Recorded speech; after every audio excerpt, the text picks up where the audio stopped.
Well, what's really scary to me, and I didn't buy into it initially, I thought it was a bit of a conspiracy theory, but I now firmly believe that the social media landscape is very much arbitrated and semi-regulated by a kind of woke police, and that conservative views are actually suppressed.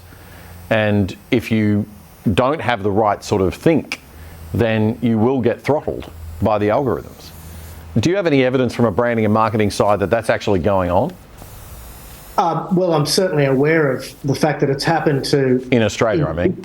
Yep. Well, I'm aware of the fact that it's happened to individuals. I mean, we're famous. There's a famous feminist, Megan Murphy, I believe her name is, and she was cancelled off Twitter for saying, but men aren't women though, which has become a bit of a meme when Graham, the writer of Black Books, Graham Linehelm, I think his name is,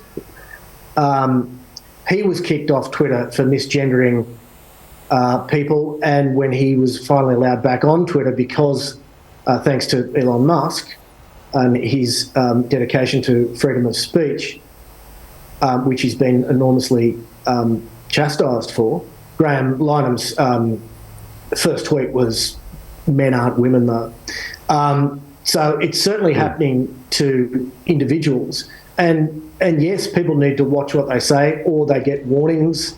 So Twitter has now sort of come back to a centre ground.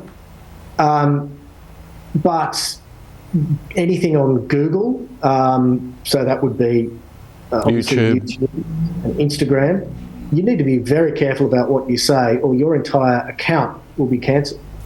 Yeah, don't we know it?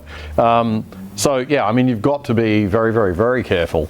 And it does suppress free expression and free speech. And as you said, it suppresses rigorous debate of the issues, which isn't good for anybody, right? I mean, it doesn't help any side of a debate if it's getting preferential treatment and people think, well, I'm not seeing the full story here.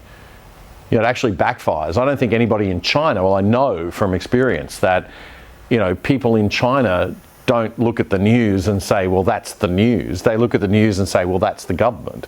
That's the propaganda. And then they go looking for other sources of information.